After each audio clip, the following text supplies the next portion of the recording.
हाँ जी, नमस्ते सबको, राधे राधे। ऑनलाइन क्लास में एक बार फिर आपका स्वागत। आज कक्षा 9 गणित के अंतर्गत अध्याय 13 पृष्ठीय क्षेत्रफल और आयतन, जिसके अंतर्गत प्रश्नावली 13.8 है, जिसका प्रश्न नंबर 5वां है, इसके बारे में अध्ययन करेंगे। ठीक है, तो सबसे पहले प्रश्न है आपका, व्यास 10.5 सेंटीमीटर वाले एक अर्धगोलाकार कटोरे में कितने लीटर दूध आ सकता है, ये आज का प्रश्न है। तो आप देखो, सबसे पहले तो कटोरा कैसा है, अर्धगोलाकार है।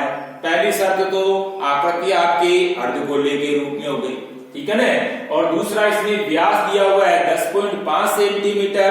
व्यास की जगह व्यास हो गया 10.5, लेकिन व्यास की आधी क्या होती है, त्रिज्या होती है। तो r बराबर क्या, 10.5 का आधा कर देंगे तो कितना हो गया, 5.25 सेंटीमीटर। तो त्रिज्या हो गई आपके पास में 5.25 सेंटीमीटर, ठीक है ना। अब उसके बाद भी अर्धगोलाकार है, उस कटोरे में क्या है कि दूध भर रहे हैं, लेकिन दूध भरने के बाद में उसको लीटर में अपने को बताना, ठीक है ना। तो सबसे पहले अपन क्या करेंगे, अर्धगोलाकार जो कटोरा उसका आयतन बराबर अपन ज्ञात करेंगे, ठीक है ना। अर्धगोले का आयतन बराबर, अब आपको सूत्र ध्यान में रखना है, अर्धगोले का आयतन बराबर क्या होता है, 2/3 पाई आर क्यूब। ये आपका सूत्र हो गया। अब 2/3 पाई आर क्यूब, इसके मध्य में कोई चिन्ह आ रहा है क्या, नहीं आ रहा, तो इनके मध्य में अपने को ध्यान में ही है, गुणा का निशान लगाना है। तो 2/3 की जगह तो 2/3 अपने को ऐसे लिखना है, और इंटू की जगह इंटू आ गया, वापस पाई की जगह पाई का मान 22/7 इंटू आर की जगह अपने पास में आर का मान 5.25 है। तो हम क्या करेंगे, इंटू 5.25 इंटू 5.25 इंटू 5.25। कितनी बार लिखा, 3 बार, क्योंकि आर क्यूब आ रहा है, इसलिए घात 3 है, इसलिए इसको 3 बार लिखा।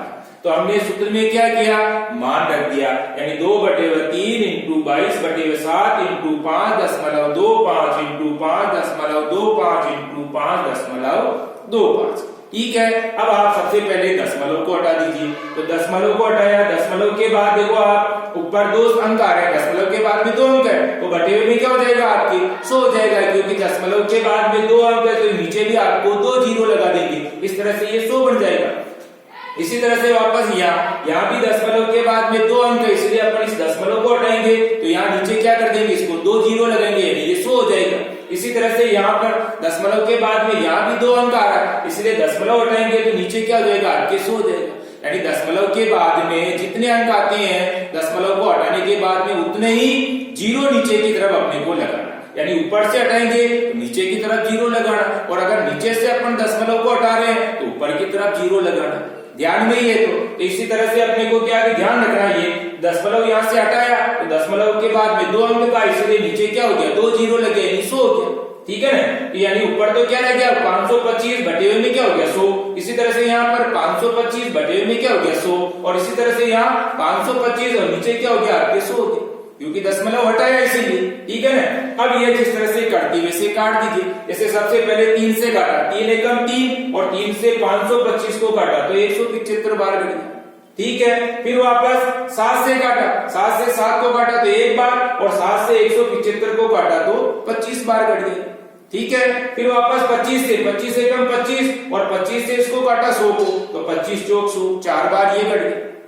फिर वापस 2 एकम 2, और वापस 4 को काटा 2 से, तो 2 दूनी 4, 2 बार ये कट गया, ठीक है। 4 को काटा 2 से तो 2 बार, फिर वापस 2 एकम 2, और 22 को काटा 2 से तो 11 बार। इस तरह से अपन ने, जिस तरह से ये कटी वैसे अपन ने काट दिया। अब काटने के बाद देखो आप ऊपर क्या बच रहा है, 11 इंटू 525 इंटू 525। अब काटना नहीं है आपको, बस छोड़ दो। 11 को क्या करेंगे, 525 से गुणा करो, फिर वापस जो आंसर आता है उसको 525 से गुणा करो।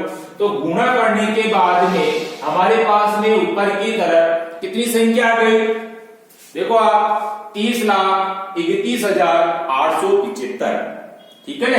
यानी ऊपर वाली को गुणा किया, 11 को 525 से, फिर जो उत्तर है उसको 525 से गुणा किया, तो ऊपर वाले को गुणा करने पर हमारे पास में 30,31,875 आए। और इसी तरह से नीचे 100 को 100 से गुणा किया, तो 100 को 100 से गुणा किया तो बटे हुए में हमने क्या लिख दिया, 10,000 लिख दिया।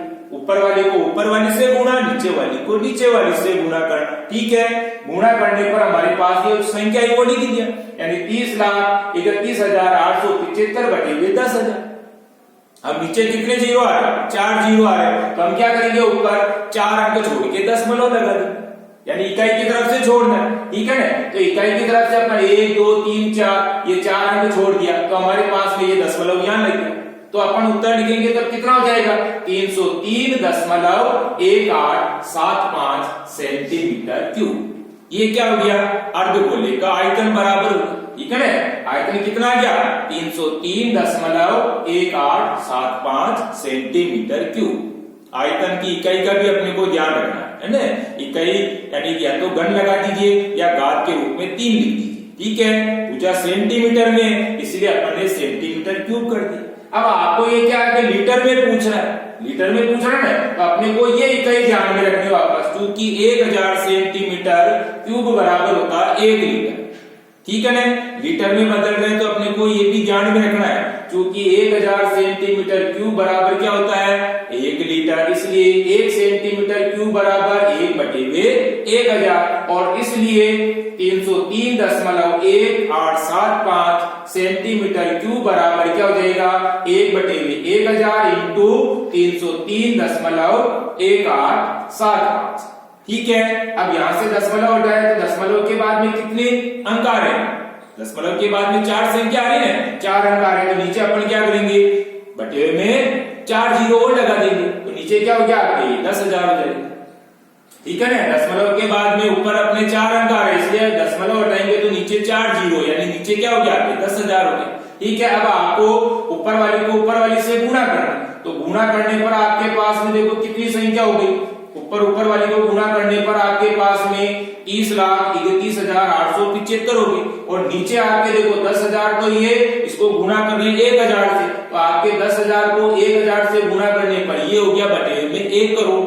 अब 1 करोड़ का भाग लगाना किसमें, 30,31,875 में, तो भाग लगाने पर अपने पास में क्या आया, 0.3031875 लीटर। ये इस तरह से अपने सेंटीमीटर, जो आंसर सेंटीमीटर क्यूब में है ना, इसको अपन ने लीटर में बदला, तो लीटर में बदलने पर अपने पास में 0.3031875 लीटर, ये इस तरह से लीटर में बदल गया। आपको इकाई यहां ध्यान रखना है, क्योंकि 1000 सेंटीमीटर क्यूब बराबर होता है 1 लीटर, ठीक है ना। 1 लीटर यानी 1000 सेंटीमीटर क्यूब। अब आपके तो सेंटीमीटर क्यूब कितना है, ठीक है ना, ये आ रहा 303.1875, इसको बदल रहे हैं, तो बदलने पर अपने पास में ये लीटर हुआ 0.3031875 लीटर, ठीक है। अब आप क्या करेंगे, इसी प्रश्न को वापस HW की कॉपी में हल करने की कोशिश करेंगे, ठीक है। लेकिन इसके पहले वीडियो को अच्छी तरीके से देखेंगे, उसके बाद इसी प्रश्न को बिना देखे हल करने की कोशिश करेंगे, ठीक है। सूत्र को याद रखना है, अब सूत्र याद होगा तो कोई सा भी प्रश्न है वो अपने लिए आसान ही होगा, ठीक है ना। अभी अपन ने देखा कटोरा के साथ अर्धगोलाकार था, तो अर्धगोले का आयतन वाला सूत्र लगाया, और सूत्र लगा के और अपन ने सूत्र में मान रख दिया। मान रखने के बाद में सबसे पहले आयतन निकाल दिया। आयतन निकालने के बाद में अपन ने क्या किया, इसको लीटर में बदलना था, इसलिए इस तरह से अपन ने लीटर में बदल दिया, ठीक है ना। तो आप पहले वीडियो को अच्छी तरीके से देखेंगे, सूत्र याद रखेंगे, उसके बाद HW की कॉपी में बिना देखे HW हल करने की कोशिश करेंगे। जो भी आपको ये प्रश्न को दोहराना है, तो इसी प्रश्न को वापस HW की कॉपी में हल करें, ठीक है। धन्यवाद, राधे राधे, जय श्री कृष्णा।